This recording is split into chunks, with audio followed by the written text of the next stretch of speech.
বাগেরহাটে community development centre কোডেকের smart প্রকল্পের অবহিতকরণ কর্মশালা অনুষ্ঠিত হয়েছে।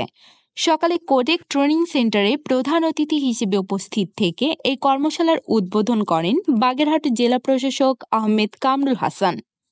এ সময় অন্যান্যদের মধ্যে বক্তব্য দেন উপজেলা নির্বাহী কর্মকর্তা ডক্টর সঞ্জীব দাস, পরিবেশ অধিদপ্তর উপপরিচালক মোহাম্মদ আসাদুর রহমান, পিডব্লিউডির স্টাফ অফিসার মনিরুজ্জামান, কোডেকের ফোকাল পারসন সৈয়দ মাহবুবুর রহমান প্রমুখ। কর্মশালায় বিভিন্ন সরকারি বেসরকারি প্রতিষ্ঠানের কর্মকর্তা, সুশীল সমাজের প্রতিনিধি, উদ্যোক্তা ও কোডেকের কর্মকর্তা বৃন্দ উপস্থিত ছিলেন। বক্তারা বলেন, ইটভাটার প্রভাবে পরিবেশের যে ক্ষতি হচ্ছে সেটি কমিয়ে আনা ও কার্বন নিঃসরণ কমানোর জন্য বর্তমান সরকারের পরিবেশ, বন ও জলবায়ু উপদেষ্টা অত্যন্ত গুরুত্ব দিয়েছেন।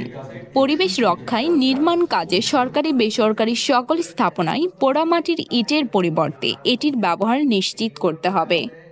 কোডেক যে উদ্যোগটা নিয়েছে এর জন্য তাদেরকে আমি আন্তরিক ধন্যবাদ জানাই। পাশাপাশি আমাদের উদ্যোক্তাদের প্রতি আমার আহ্বান থাকবে যে যেহেতু আপনারা পাইনিয়ার হয়ে যাবেন, একজন বক্তা কিন্তু বলেছেন যে যেহেতু আপনারা শুরু থেকে কাজ করছেন, ভালো কাজ করছেন, আমার ধারণা আপনারা যারা আরো পিছিয়ে আছেন আরো উদ্যোক্তা তৈরিতে আপনারা অবদান রাখতে হবে। সেক্ষেত্রে হয়তো ব্যাংকের এখানে কেউ থাকলে ভালো হতো, যে ব্যাংকের লোন বা অন্যান্য যে সহযোগিতা পাওয়া যায়, টেকনিক্যাল সহায়তা হয়তো আমরা ইঞ্জিনিয়ার সাহেব আপনাদেরকে দিবেন, কোডেক আপনাদেরকে দিবে। আমার মনে হয় আপনারা সকলের সাথে মিলে এটা করলে, এবং আমার যারা এখানে বিভিন্ন শিক্ষা প্রতিষ্ঠান থেকে এসেছেন বা সরকারি দপ্তর থেকে এসেছেন, সরকারি দপ্তর যেহেতু এই ধরনের ইটের ব্যাপারটা বেশি টেন্ডার যদি করতে হয়, আমরাও তাদেরকে চেষ্টা করবো বলার জন্য, উদ্বুদ্ধ করার জন্য যে প্রচলিত ইট হচ্ছে এই ধরনের ব্লক জাতীয় যাতে ব্যবহার করা হয়। আর এই ধরনের ওয়ার্কশপের মাধ্যমে যেটা হয় যে একটা সেন্সিটাইজেশন হলো, আমার এখানে সাংবাদিকরা আছেন, তারাও বিষয়টা যদি প্রচার করেন সাধারণ মানুষের বিষয়টা জানতে পারে। এবং আমি কোডেককে আবারও ধন্যবাদ জানাচ্ছি, এই আজকে যারা উপস্থিত রয়েছেন সবাইকে ধন্যবাদ জানাচ্ছি। এবং আমরা বিশ্বাস করি যে এই ধরনের কাজ যত চলতে থাকবে, সচেতনতা যতটা বাড়বে, পরিবেশ বান্ধব বা সাস্টেইনেবল ডেভেলপ প্রত্যেকটা জিনিসের সাথে কিন্তু এটা জড়িত। এবং আমার মনে হয় যে এখানে যেমন আমাদের পরিবেশ অধিদপ্তর এটি অগ্রণী ভূমিকা নিতে পারে, যে যারা যারা যেমন আমাদের সরকারি ইটের ক্ষেত্রে সবচেয়ে বড় গ্রাহক কিন্তু সরকার নিজে, নির্মাণ কাজে সরকার সবচেয়ে বড় গ্রাহক।